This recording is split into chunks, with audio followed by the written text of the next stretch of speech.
Hello everyone, welcome back my channel Ocean Sabiha kitchen.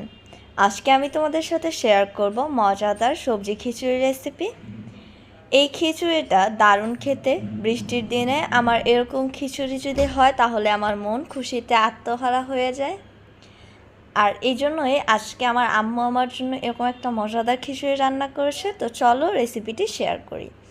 প্রথমেই আমি এখানে নিয়েছি ভাতের চাল। 4 ধরনের ডাল নিয়েছি, মুগ ডাল, মসুর ডাল, খেসারির ডাল আর বুট ডাল। নিয়েছি এলাচ আর দারুচিনি। এখানে চাল ডাল সমপরিমাণ নিতে হবে, যতটুকু চাল ততটুকু ডাল নিলে খিচুড়ির স্বাদটা পারফেক্ট আসবে। 2টো আলু আমি টুকরো করে কেটে নিয়েছি পেঁয়াজ কুচি আর কাঁচামরিচ ফালি করে। নিয়েছি মিষ্টি কুমড়োর টুকরো, লাউয়ের টুকরো আর বরবটি। দেখতেই পাচ্ছ আমি এগুলোকে কিউব করে কেটে নিয়েছি। তোমরা তোমাদের কাছে থাকা সব ধরনের সবজি এখানে দিতে পারো। তো প্রথমেই আমি খিচুড়িটা রান্না করার জন্য এখানে তেল দিয়ে দেব একটি ফ্রাই প্যানের মধ্যে। এরপর এর মধ্যে আলু দিয়ে দেব। আলুগুলো দিয়ে এর মধ্যে দিয়ে দেব সামান্য হলুদ গুঁড়ো, মরিচ গুঁড়ো আর লবণ। আলুটাকে কিছুক্ষণ ভেজে নেব।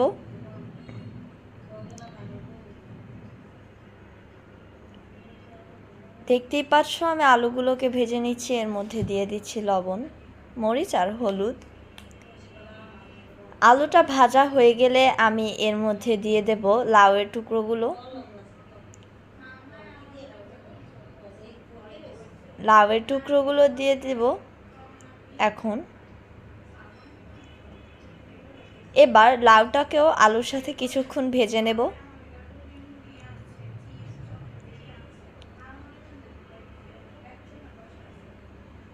কিছুক্ষণ ভেজে নেওয়ার পরে এবার এর মধ্যে দিয়ে দিচ্ছি আমি বরবটি আর মিষ্টি কুমড়ো। আমি এক একটা সবজি এক এক সময় দেওয়ার কারণ আলুটা সেদ্ধ হতে খুব বেশি সময় লাগে, সব থেকে বেশি। এরপরে লাউ আর বরবটি আর মিষ্টি কুমড়োটা সেদ্ধ হতে সেম টাইম লাগে, তাই এই 2টা সবজি একসাথে দিয়ে দিয়েছি।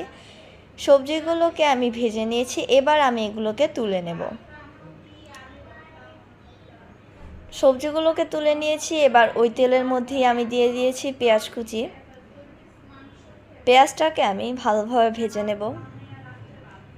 খুব ভালোভাবে পেঁয়াজটা ভাজা হয়ে গেছে। এবার আমি এর মধ্যে দিয়ে দেব ধুয়ে রাখা চাল ডাল।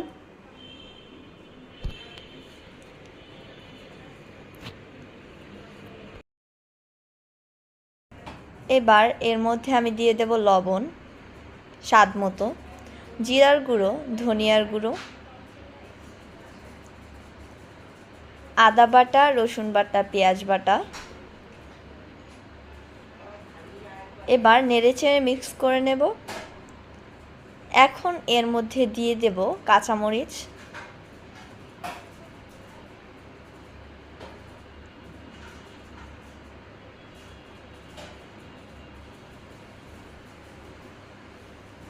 এর মধ্যে আমি এলাচ এবং দারচিনিও দিয়ে দিয়েছিলাম। দিয়ে দিচ্ছি কাঁচামরিচ, হলুদ গুঁড়ো আর দিয়ে দিচ্ছি মরিচ গুঁড়ো।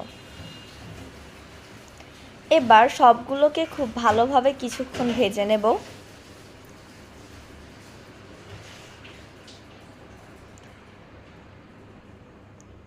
খুব ভালোভাবে এটাকে ভেজে নিয়ে এর মধ্যে আমি অ্যাড করে দেব গরম পানি।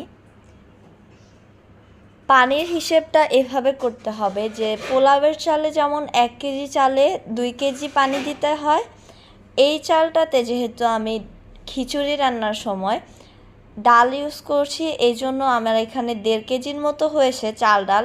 এই জন্য এখানে আমি 3 কেজির থেকেও কিছুটা বেশি পানি দেব। পানিটা দিয়ে বলক তুলে নেব।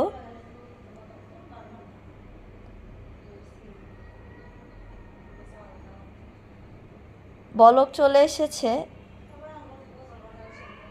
এবার আমি এর মধ্যে আরেকটু পানি দেব, কারণ পানিটা আমার কম মনে হচ্ছিল। এবার আমি এটাকে ঢাকনা দিয়ে ঢেকে দেব। মাঝে মাঝে ঢাকনাটা তুলে নেড়ে দিতে হবে। দিয়ে দিচ্ছি 1/2 কেজির মতো গরুর মাংস। এটা আমার বাসায় রান্না করাই ছিল, এই জন্য দিয়ে দিয়েছি। তোমরা চাইলে স্কিপ করতে পারো, বাট আমার কাছে মনে হয়েছে মাংসটা দেওয়ার ফলে এর টেস্ট আরও বেশি ভালো এসেছে। এবার কিছুক্ষণ পরে এর মধ্যে দিয়ে দিলাম আবার সবজিগুলো। এবার আমি ফ্রাই প্যানের ঢাকনা যে ছিদ্রটা সেটা একটি লবঙ্গ সাহায্যে আটকে দিয়েছি।